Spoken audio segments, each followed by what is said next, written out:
Hello future doctor, welcome to my channel. तो पिछले video में मैंने आपको आरएनए के टाइप्स के बारे में कराया था और आज की वीडियो में मैं आपको कराने जा रही हूँ टीआरएनए पे शॉर्ट नोट। तो बेटा टीआरएनए क्या होता है? सबसे पहली बात तो टीआरएनए का मतलब ट्रांसफ़र आरएनए होता है। इस मॉलिक्यूल के पास मतलब जो ट्रांसफ़र आरएनए मॉलिक्यूल यानी कि टीआरएनए मॉलिक्यूल है, इसके पास 74 से 95 न्यूक्लियोटाइड हैं और मॉलिक्यूलर वेट 25,000 का है। यूकेरियोटिक सेल्स के अंदर 10 to 20% न्यूक्लियोटाइड टीआरएनए का मॉडिफाई हो जाता है और उसे हम लोग अनयूजुअल न्यूक्लियोटाइड बोलते हैं। ठीक है, अब एग्जाम्पल्स है कुछ अनयूजुअल न्यूक्लियोटाइड्स के: डाईहाइड्रोयूरिडीन, राइबोथाइमिडीन एंड सूडोयूरिडीन। डाईहाइड्रोयूरिडीन का मतलब कि इसके अंदर बेटा जो डबल बॉन्ड होगा of the base is reduced, one of the double bond of the base is reduced, मतलब जो मेरे पास बेस होगा ना बेटा उसका एक डबल बॉन्ड रिड्यूस हो जाएगा डाईहाइड्रोयूरिडीन में।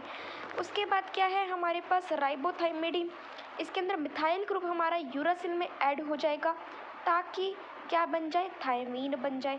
सूडोयूरिडीन, यूरासिल हमारा ऐड हो जाएगा राइबोज में by carbon carbon bond rather then nitrogen bond. ठीक है, आगे समझ में।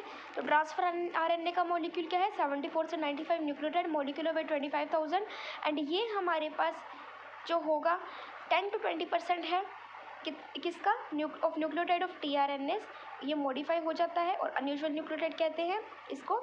ठीक है, इसके बेसिकल ये यूकेरियोटिक सेल्स के अंदर होता है 10 to 20% of nucleotide of tRNA और अनयूजुअल न्यूक्लियोटाइड इसको बोलते हैं क्योंकि ये मॉडिफाई हो जाता है।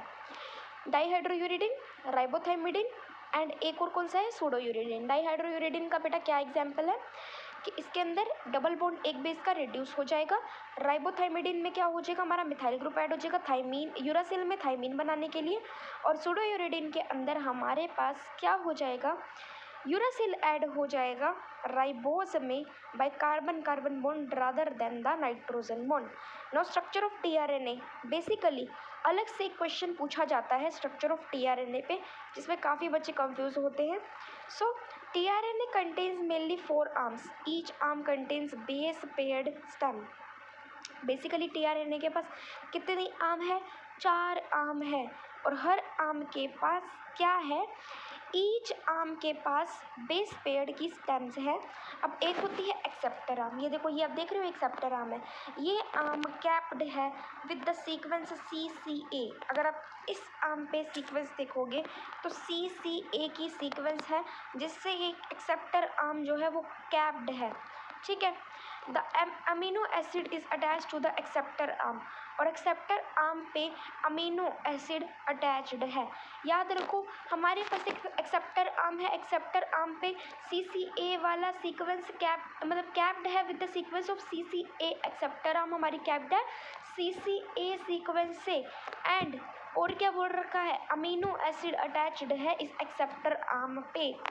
फिर उसके बाद anticodon arm with 3T specific nucleotide basis. Anticodon arm देखो बेटा ये रही, जिसके पास 3 स्पेसिफिक न्यूक्लियोटाइड के क्या होंगे, बेसिस हो जाएंगे। It is responsible for the recognition of the triplet codon of mRNA। Triplet codon of, क्योंकि 3 न्यूक्लियोटाइड बेसिस इसमें सिचुएटेड है तो triplet of the codon on the mRNA को रिकॉग्नाइज करने में हेल्प करेगा। कोडोन और anticodon are complementary to each other. Codons और एंटीकोडोन एक दूसरे के कॉम्प्लीमेंट्री हो जाएंगे। फिर डी आर्म आ जाएगी और फिर कौन सी आ जाएगी, टीसाई आर्म और एक वेरिएबल आर्म। डी आर्म बेटा इसका नेम्ड है due to the presence of dihydrouridine. ठीक है, और टीसाई सी आर्म के का किस लिए नेम है, arm contains sequence of ribothymidine and pseudouridine. ठीक है, सूडोयूरिडीन देखो साई है यहाँ पे। नेक्स्ट हम बात करते हैं वेरिएबल आर्म की।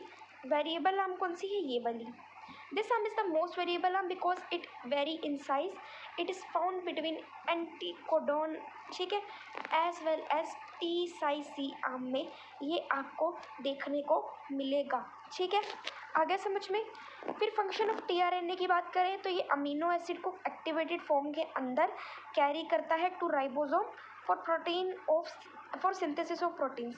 अमीनो एसिड को क्यों राइबोसोम में एक्टिव फॉर्म में लेके जाएगा, कैरी करेगा, क्योंकि प्रोटीन की सिंथेसिस करने के लिए। सो आई होप ये क्लियर होगा। एक बार दोबारा से बताती हूँ, रिविजन हो जाएगी। ट्रांसफ़र आरएनए के पास 74 से 95 न्यूक्लियोटाइड है। ट्रांसफ़र आरएनए जो होगा वो हमारे पास 25,000 मॉलिक्यूलर वेट का है। ट्रांसफ़र आरएनए के पास 10 to 20% of the nucleotide of tRNA है, जो मॉडिफाई हो रहा है, अनयूजुअल न्यूक्लियोटाइड बोल रहे हैं। ठीक है, समझ में आ गया अच्छे से। याद रखना कितने न्यूक्लियोटाइड है, क्या मॉलिक्यूलर वेट है, कितने परसेंट है न्यूक्लियोटाइड ऑफ टीआरएनए, और क्या बोलेंगे इसको हम। ठीक है, कितना है 74 से 95 nucleotide, 25,000 molecular weight, 10 to 20% cellular nucleotide of tRNA, and क्या है हमारे पास, मॉडिफाई हो रहा है, और इसे अनयूजुअल न्यूक्लियोटाइड बोलते हैं। डाईहाइड्रोयूरिडिन, सूडोयूरिडिन एंड राइबोथाइमिडिन।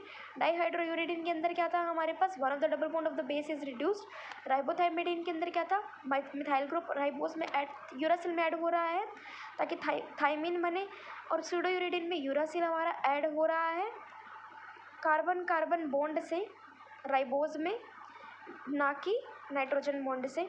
फिर स्ट्रक्चर में 4 आर्म्स बताई। सबसे पहले एक्सेप्टर आर्म पे सीसीए की सीक्वेंस है, अमीनो एसिड यहाँ पे अटैचमेंट है। फिर एंटीकोडोन आर्म के ऊपर 3 न्यूक्लियोटाइड बेसिस है, और ये रिकॉग्निशन करता है एमआरएनए का, ट्रिपलेट कोडोन ऑफ एमआरएनए का। एंड कोडोन और एंटीकोडोन अब एक दूसरे के क्या होंगे, एंटीकोडोन और कोडोन कॉम्प्लीमेंट्री होंगे। फिर डी आर्म आ जाएगी। डी आर्म जो होगी उसके पास डाईहाइड्रोयूरिडिन है। फिर उसके बाद टी साइड सी आर्म के पास सूडोयूरिडिन एंड राइबोथाइमिडिन है।